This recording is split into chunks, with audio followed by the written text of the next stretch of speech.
Hi, I'm Ed Painter. Welcome to my home in Cohutta, Georgia. You're watching the Painter series on Delay and Block Productions.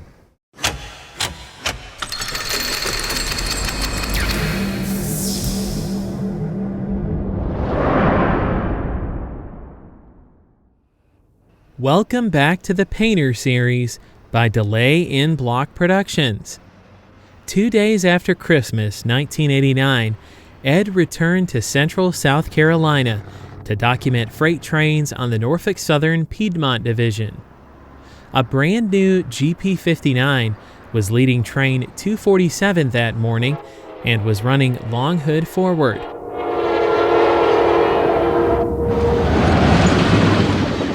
The locomotive rolled out of EMD's LaGrange, Illinois factory 2 weeks prior, and this train was likely its first solo assignment. Despite being equipped with a low short hood, number 4617 was set up to run long hood forward. 2 days later, while visiting Greenville, South Carolina, Ed recorded Triple Crown Train 249 with brand new GP59 number 4631 leading the way. Norfolk Southern was the sole owner of the GP59s and rostered 36 total units, 3 of which were the original EMD demonstrators with uniquely shaped cabs.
In Central, Ed caught 249 once more as it slowly made its way through town.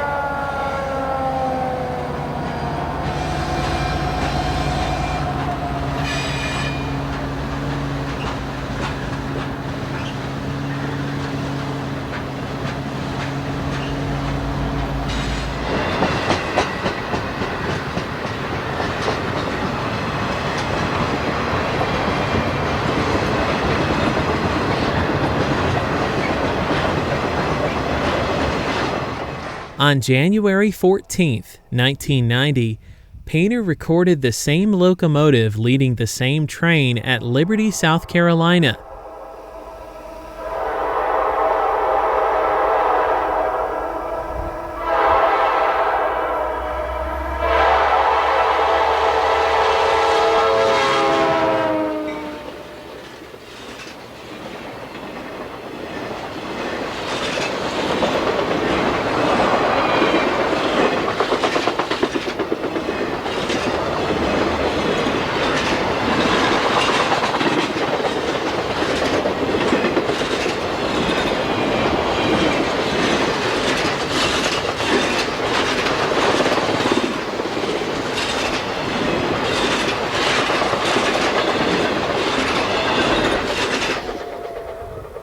That afternoon, Manifest Freight Train 459, which ran daily between Linwood Yard in North Carolina and Inman Yard in Atlanta, took its turn through Central with an SD-60, a C-39-8, a Southern B-30-7A, and an N&W painted GP30 high hood for power.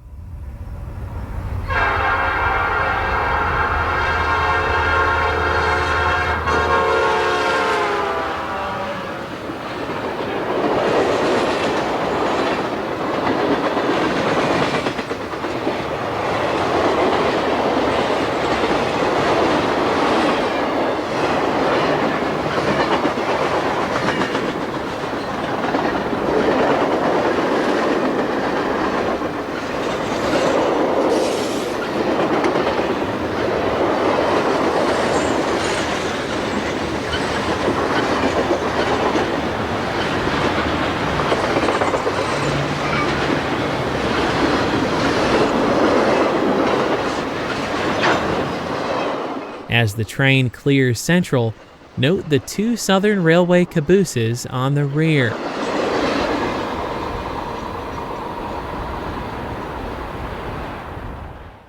On March 13, 1990, Ed Painter traveled to western North Carolina to visit Saluda Grade. In the morning, he recorded the locomotives of the Hayne Turn Local descending the grade at Melrose. The locomotives and caboose would be used to pull a cut of cars from the bottom of the grade to West Yard in Asheville.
With their last cut now in tow, the local would charge up the grade for downtown Saluda, nearly 3 miles away.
In downtown Saluda, the trio of EMD SD40-2s was working hard in Notch 8 as the train approached the peak of the grade.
West of Saluda, near Lake Summit, Ed recorded the train going over Spartanburg Highway as 377 made its way to Asheville.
This would conclude Ed Painter's first visit to Saluda Grade.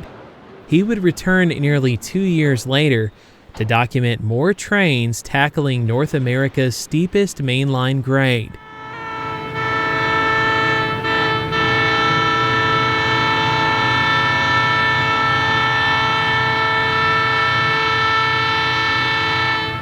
Back in Central, Ed recorded Manifest Train 118 with a former Southern Railway SD40 on the point, followed by 2 ex-N&W SD40-2s.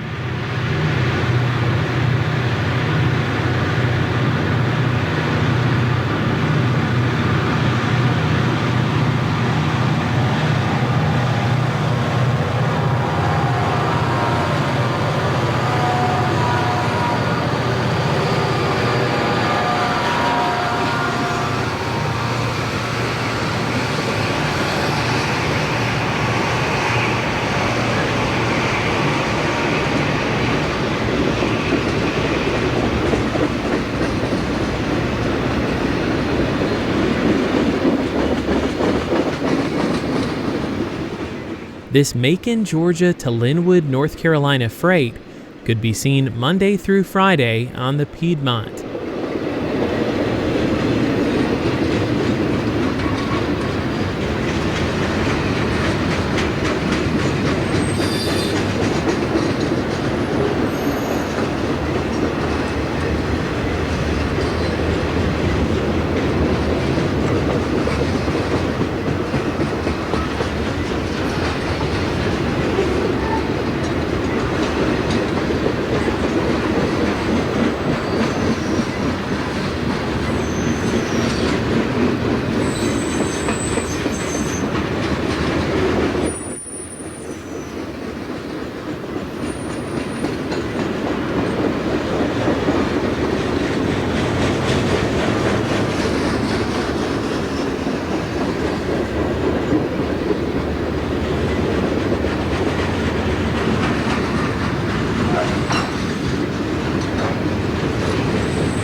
From his backyard, Ed recorded piggyback train 204 heading north at track speed.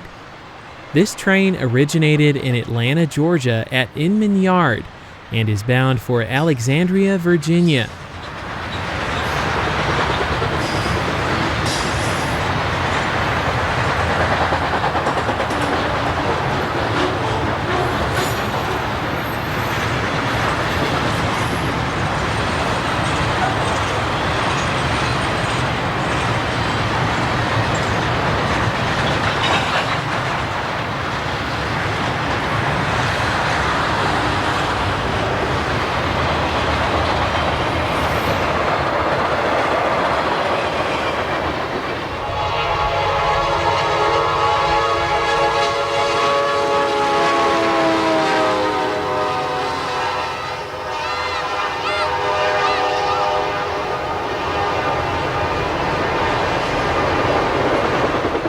That same evening, Painter caught train 221 with two GP59s bracketing a brand new GE B32-8.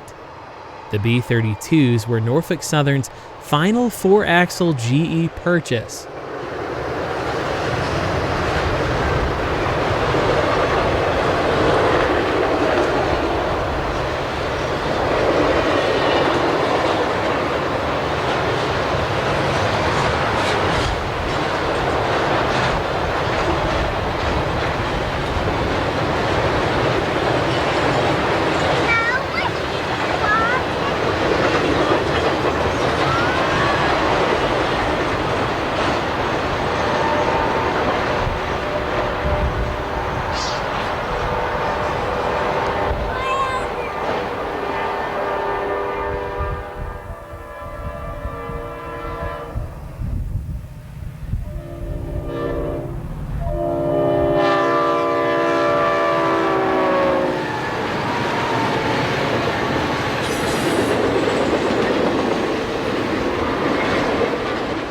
On March 21st, Ed returned to Liberty, South Carolina to document train 118 at speed.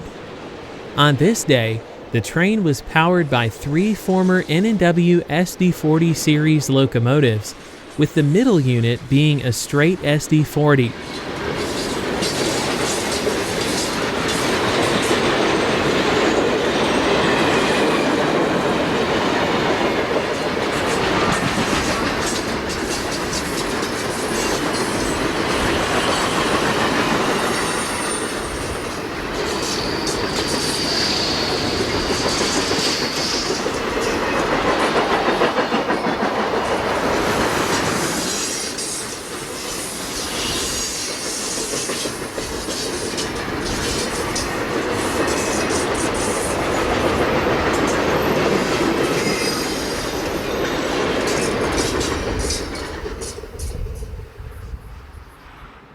Three days later, Ed found himself in Bessemer City, North Carolina, where he caught northbound train 204 being led by a trio of high-hood GP50s.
In the final week of March, Ed spent time watching trains on the then Norfolk Southern Pocahontas Division in West Virginia and in his native state of Virginia.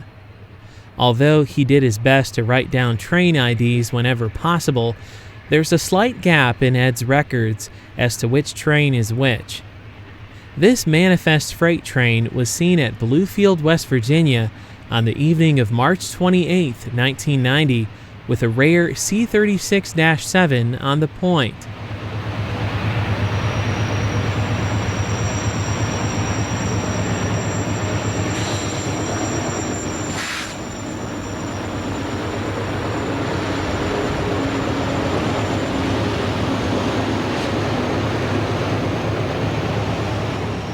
Norfolk Southern rostered a total of 43 of these brutish locomotives until 1999, when the Conrail takeover added 14 additional units to the roster. At his next location, Ed recorded the mixed time freight / piggyback train with a pair of former Southern Railway B30-7As bracketing a GP59.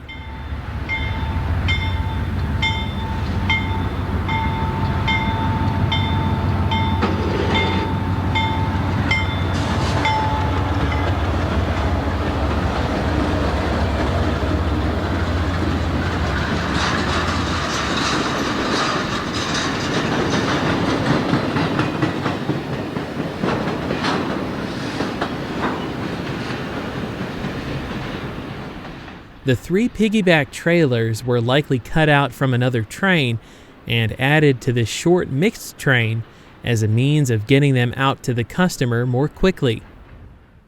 A few minutes after recording the short train, the time freight, led by NS C36-7 number 8535, would take its turn through the control point.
At Ingleside, West Virginia, Ed recorded another time freight with two GE C39-8s on the point.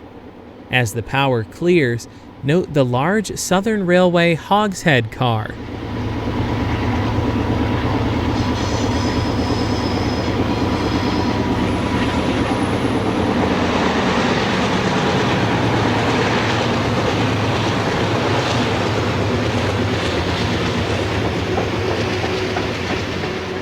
These 92-foot-long freight cars were originally used to transport tobacco, but were later converted to haul steel coils and large truck tires towards the end of their careers. The first car was built in 1961 at Southern's Coster Shops in Knoxville, Tennessee. One such car remains in preservation and stands as a static display at Bramwell, West Virginia.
About an hour later, an empty hopper train with a pair of C39-8s running long hood lead would take its turn through Ingleside.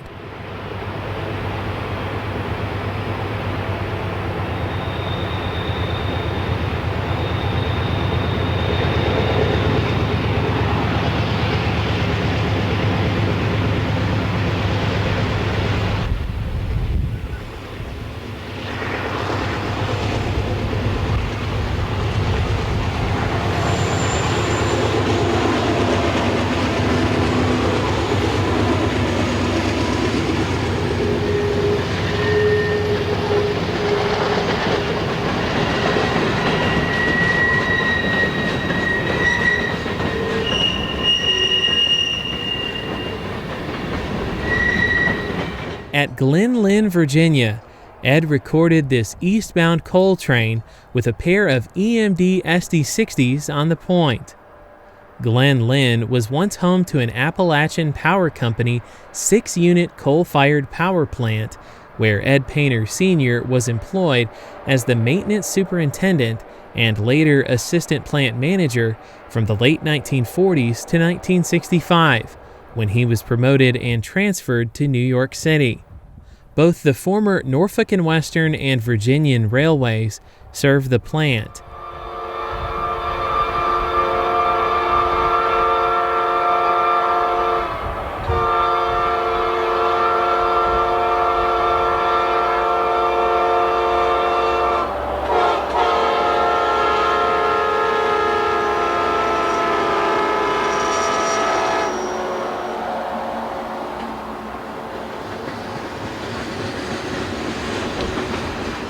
Ed jumped ahead of the eastbound coal train and was able to get another shot at Narrows, Virginia.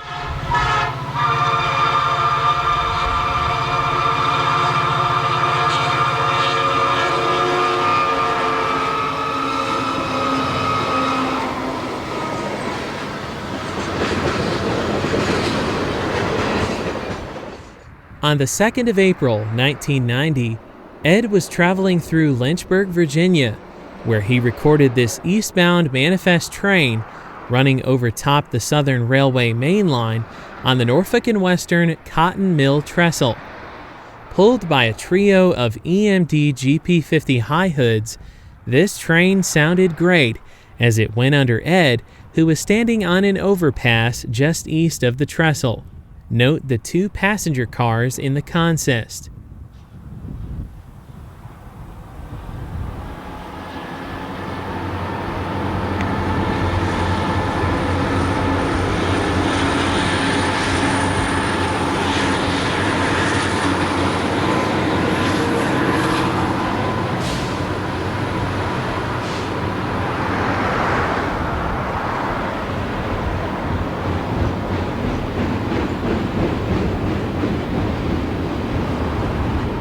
From the Southern Railway main line, Ed grabbed another shot of an eastbound time freight train on the former N&W. The train was powered by 2 straight SD40s, one a former N&W unit and the other being a former Southern. It also included a third unit, a trailing GE C30-7.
Cotton Mill Trestle was built by the American Bridge Company in 1906.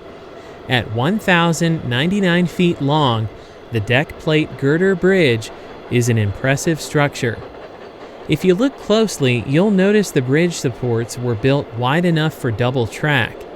In fact, the N&W was graded and designed for double track, but never was.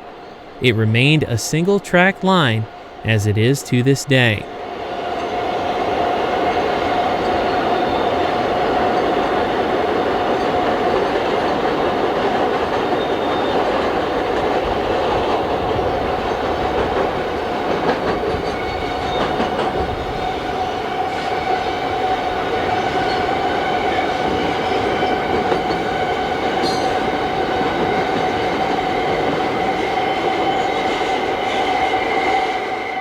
By 1990, cabooses were becoming a rarity on Norfolk Southern.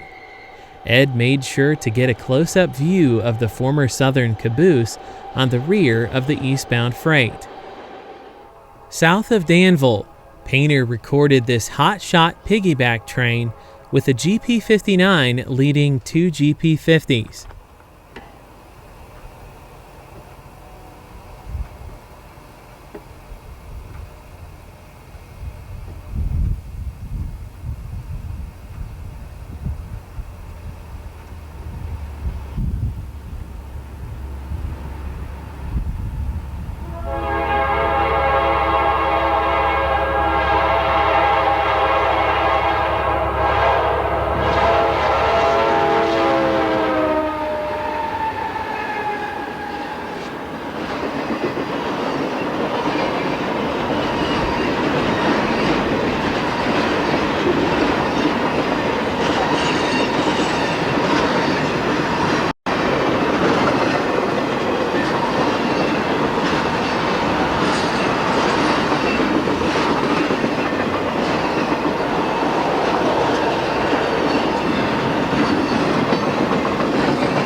About 20 minutes later, he recorded a northbound manifest train with another trio of GP50s as the motive power.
Almost a week later, on April 8th, Ed was in Salisbury, North Carolina, where he caught this interesting southbound manifest from the Amtrak station platform.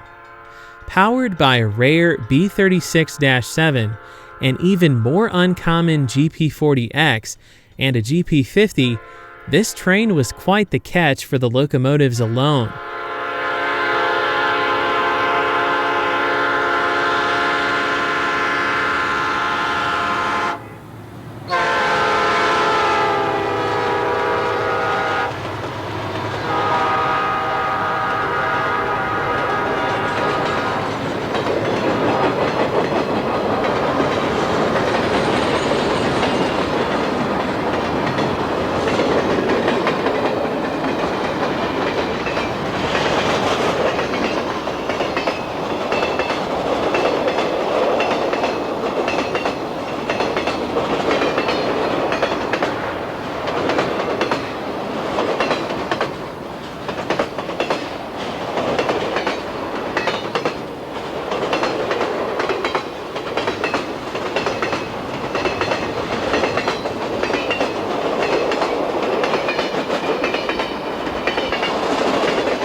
On the rear of the train was a string of Cockabooses. Yes, you heard that right, Cockaboos. You see, these former Illinois Central cabooses were en route to the University of South Carolina, where they would be set up along an unused spur track next to Williams-Brice Stadium. Saved from scrap, these cabooses would be used for tailgating at football games.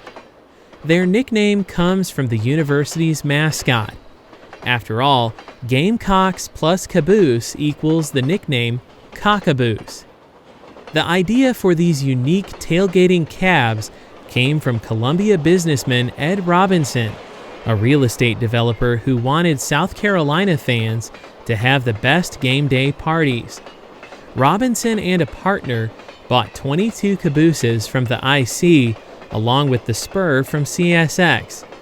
After they arrived in Columbia, Robinson had them renovated with a kitchenette, bathroom, and a large rooftop deck for hosting parties. Each caboose is privately owned and can be rented ahead of game day. Back in central South Carolina, Ed documented southbound piggyback train 221 at track speed.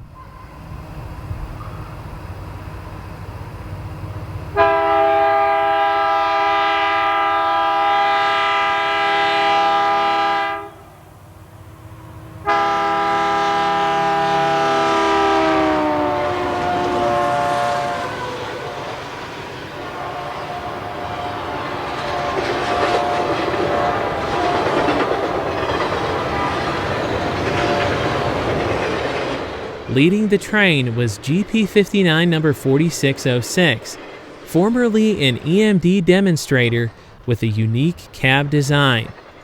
The locomotive was built in June of 1985 and, along with its three sisters, was leased by Norfolk Southern in late 1986 and purchased in early 1988, becoming Norfolk Southern Series 4606 to 4608. Norfolk Southern was the only buyer of the unsuccessful GP59.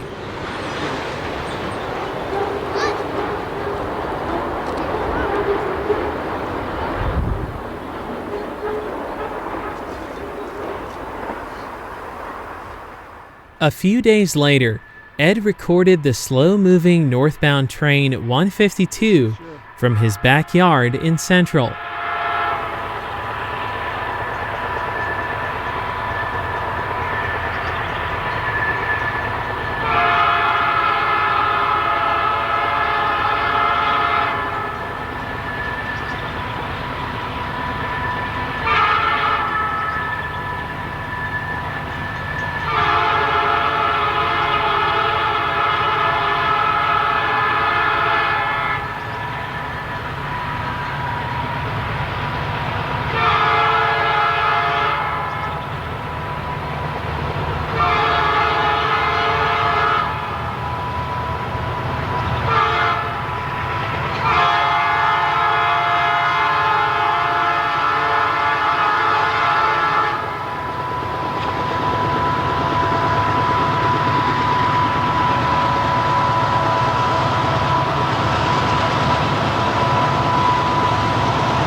I got right there and I saw you out.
Later that same evening, he also recorded Hot Shot 221 with another trio of GP50s for Power.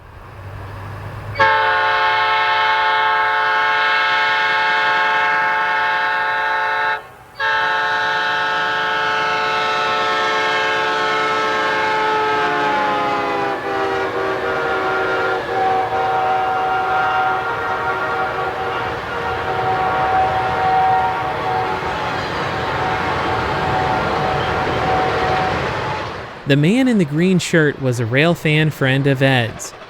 The young girls seen watching the train speed by are Ed's daughters, Holly and Hillary.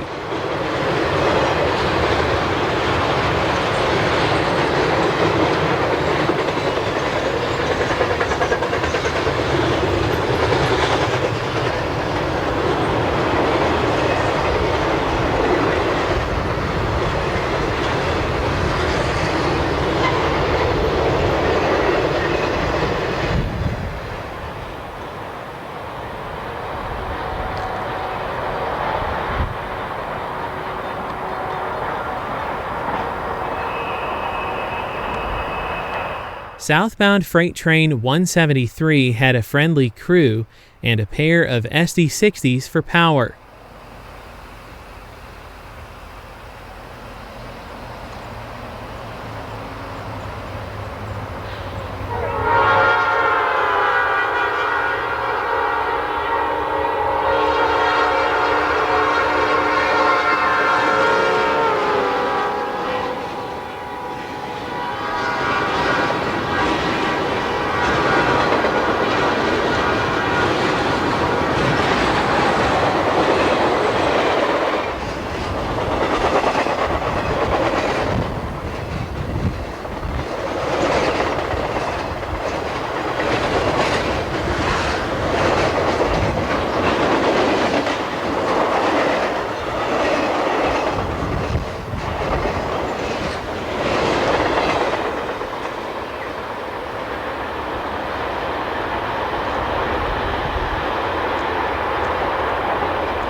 The next evening, Ed recorded northbound Manifest Freight Train 442 with a unique set of motive power.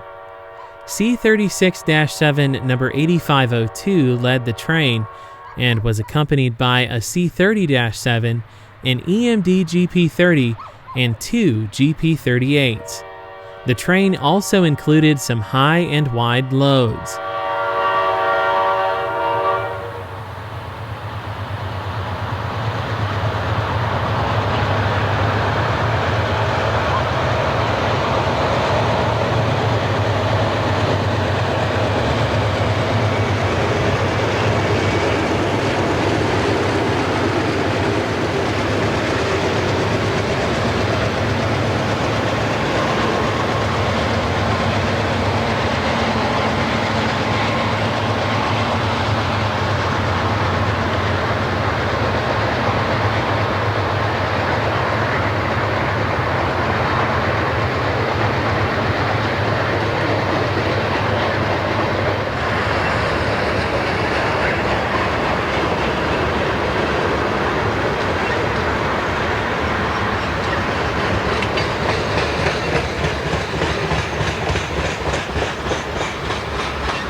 After catching 442 crawling through town, Ed documented piggyback train 221 at speed.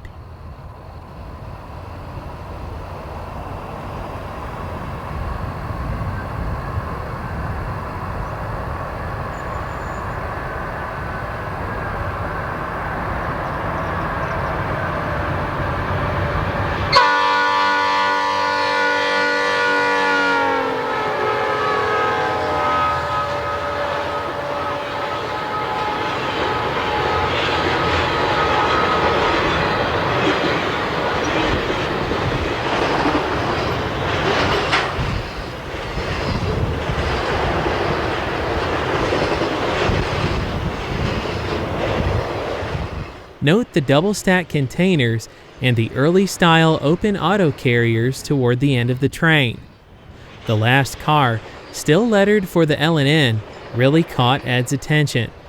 Perhaps it was the brand new Ford trucks that prompted Ed to pan his camera. As a lifelong Ford fan, Ed now drives a brand new 2021 F-150 Limited. About an hour later, Ed filmed northbound Manifest Train 118 with an all-EMD lash-up for power.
On the morning of April 21st, Ed caught this northbound rail train from his backyard.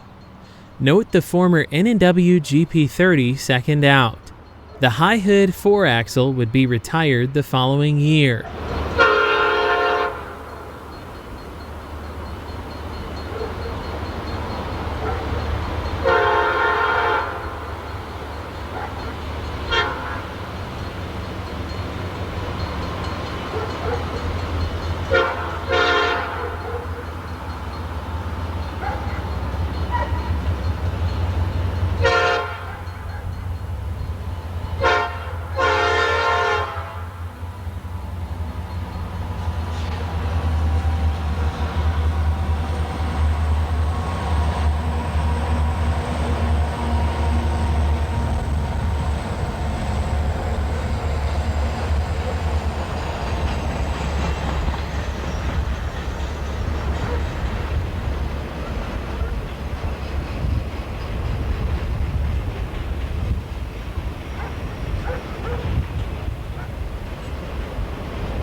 "30 minutes later, Ed recorded train 442 again, with a GP35 still wearing N&W paint fourth out. 442 was always the train to catch for unique 4-axle power and high and wide loads. This train not only had earth movers, but also had Norfolk Southern maintenance of way equipment and 2 cabooses.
The sun poked through the clouds on the evening of the 21st when Ed recorded Manifest Train 152 rolling through downtown Central.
This was the last train recorded on VHS tape number 2.